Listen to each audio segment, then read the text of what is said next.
हेल' friends खुलुमबाय आंनि बड' जब इनफो इउटुब चेनेलाव आसा खालामदों गासैबो मोजां दं होननानै दा जोबोर मोजां बाथ्रा लाना फैदों मोनसे जोबोर मोजां लेटेस्ट आपडेट लाना फैदों बेनो जाहैबाय डाइरेक्टर अफ मेडिकेल इडुकेसननि जायफोरनिखि स्टाफ नार्सआव एप्लाइ खालामदोंमोन आरो लोगोसे स्किल टेस्ट आरो डकुमेन्ट भेरिफिकेसन जादोंमोन 15निफ्राय लानानै 22 जुलाइनि गेजेराव खिन्थु बेवहाय जायफोरनिखि एटेन्ड जानो हायाखैमोन एबा नोंथांमोना थांनो हायाखैमोन प्रेजेन्ट सिटुएसननि थाखाय नोंथांमोननि थाखाय जोबोर मोजां खबर फैदों बेनो जाहैबाय नोंथांमोनखौहाय 24 आरो 25 जुलाइयाव लाफिनाय जासिगोन स्किल टेस्ट आरो लोगोसे डकुमेन्ट भेरिफिकेसन थ' जोबोर मोजां खबर एक्सटेनसन खालामना होबाय लखिमपुर मेडिकेल कलेजनिफ्राय बेनो जाहैबाय स्टाफ नार्समोन थ' जोङो थांदिनि दायो अफिसियेल नटिफिकेसनखौ बेनि गेजेरावनो नोंथांमोना चेनेलाव सोरबाफोर गोदानै फैदोंमोनब्ला चेनेलखौ मोजां मोनदोंबा लाइक खालामबानो जाबाय आरो लोगोसे साबस्क्राइब खालामबानो जाबाय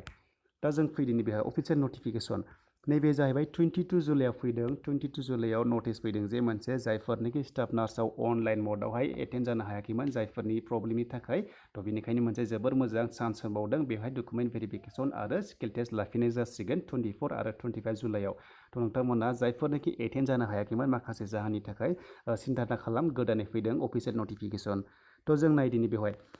होनदोंमोन आरो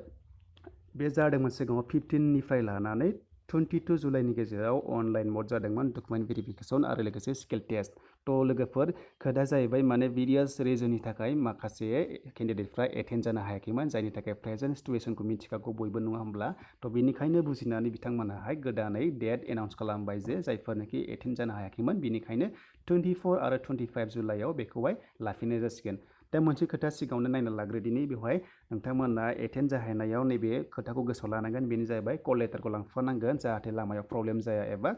चेकिंफ्रावहाय जाहाथे बारग'यो बेखौ देखायब्लानो नोंथांमोना बारग'गोन एबा आजादि थांनो हागोन दा बेखौ जों बुजिबाय दा जों फैदिनि बेवहाय रल नाम्बार होदों जायफोरनोखि एटेन्ड जानो हायाखैमोन दाख्लिनि डेटआव थ' जों फैबाय दायो नाम्बार 1आव थ' जायफोरनोखि थालांनाय केन्डिडेट्स दङ बेवहाय दङ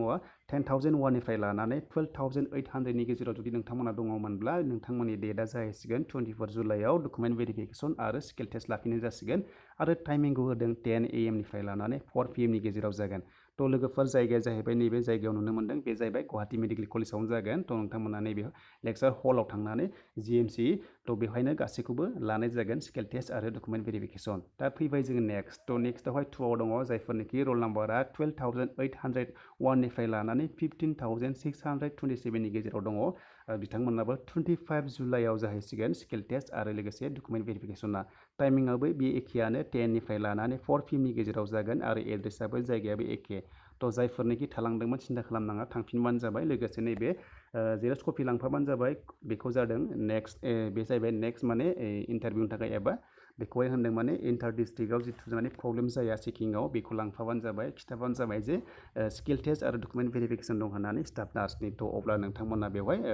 इजि जागोन एबा थांनो हागोन थ' फाइनालि जोबोर मोजां खबर जायफोरनिखि थालांदोंमोन बिथांमोनाहाय थांफिननो हासिगोन स्किल टेस्टनि थाखाय थ' लोगोफोर भिडिअआ बेखिनियाव जोब्बाय जुदि भिडिअखौ मोजां मोनोबा लाइक खालामदो आरो लोगोसे साबस्क्राइब खालामदो